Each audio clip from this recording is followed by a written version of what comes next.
Hey everyone, Alex and Kai here with Home Means, and we just wanted to do a little post following up with the tragic shooting that happened in Las Vegas on Sunday night. We found a really helpful tweet, I thought, that showed some really good points about what to do when breaking news happens and what to consume as you're getting all this different information. Well, one, don't believe the first thing that you are reading about or you're hearing about, because oftentimes those news outlets, they don't have the information. They're still waiting for a lot of things to be confirmed. But also the news outlets that are closest to where the incident happened, they are the ones that have the most accurate information, and a lot of times that's because they're there, so they're actually being able to recount exactly what they're seeing.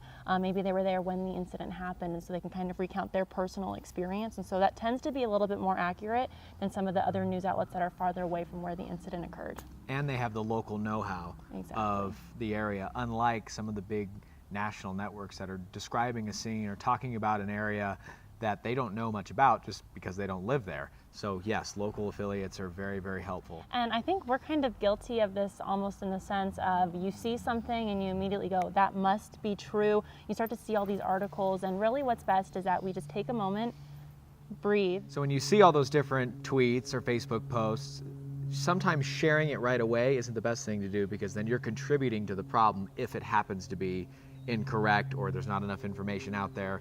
A situation like Las Vegas, there were obvious things that happened. A shooting, people are hurt. So those are the basic things, but then you hear other things like, oh, there's a second shooter, there's someone on the run, there's specific details that get released that may or may not be true, and by sharing them, that just contributes to false information. Well, my sister was down there, and there was reports that there was an active shooter in several other casinos as well at the time, one of them being the New York, and so there was a lot of chaos going on. My sister even said that people that were there, they thought that the shooting was coming from inside the crowd, not from above, and so every time they heard gunshots, everyone was getting down, and she even said, I don't think people would have been doing that, because if they were able to just run away, their likelihood of being hit by bullets would have maybe decreased a little bit instead of everyone getting down on the ground, but no one really knew where that was coming from. So another example of not having all those facts, she didn't realize until later in the day on Monday when someone told her that the shooter was from up above, not in the crowd. She had no idea. Alex and I worked in news, as many of you know, and I still work in news.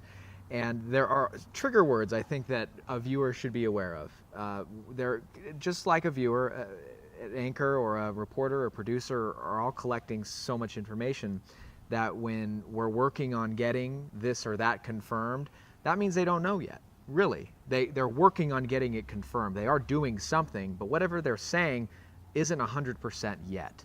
And that goes back to spreading false information. They're not spreading false information, they're working to gather it, but just be wary that it could not be true. And you can't report that information exactly at the moment per se. So if you hear something, for example, I was working in news at the time of the Sparks Middle School shooting to bring it locally to Reno. And I remember hearing over the scanners, police saying reports of shots fired at Sparks Middle School. And you're hearing a lot of stuff. And even though I was physically hearing that on the scanners, I could not go back to the anchors and say, this is what you need to report, because nothing's been confirmed. We're just hearing what they were saying almost from a third-party source, since it was on the scanners, right?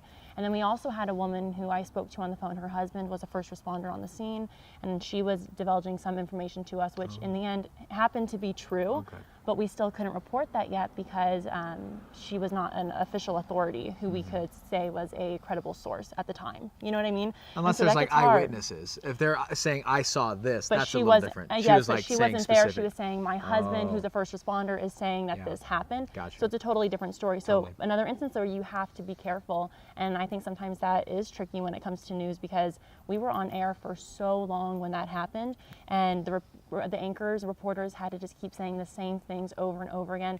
This is all we know, is that there's a shooting at Sparks Middle School, but what we can tell you is that these roads are blocked off. You slowly learn information. What we can tell you is that we are working to get more information. This is who we're speaking to, but it does get very difficult when you are getting a bunch of different information from different sources and going, okay, what's credible, what's not, what can we say, what can we not say? And so it's very good to know what to be able to pick up on what your anchors and reporters are saying. Because I think when you have a situation like Las Vegas, there's so much chaos that you can't know. It's so chaotic, and especially as you were watching, I watched it right around 1 a.m., so 3 hours after it happened, and people were just describing what they saw, and that's really all you can do in a situation like that. We want to thank you guys for watching this video. We hope we could give you some insight as to what to do, what to pay attention when breaking news happens. Las Vegas is my home city, and this has been a very hard week. My sister was there, my dad is a police officer, and just hearing so many accounts of people giving their lives to save other people, whether it's the first responders, the other survivors that were there, people that were now victims of this tragic, tragic event. Our heart goes out to everyone that's been impacted by this. Well, thank you so much for watching Home Means. Be sure to like, comment, and share. We'll see you next time.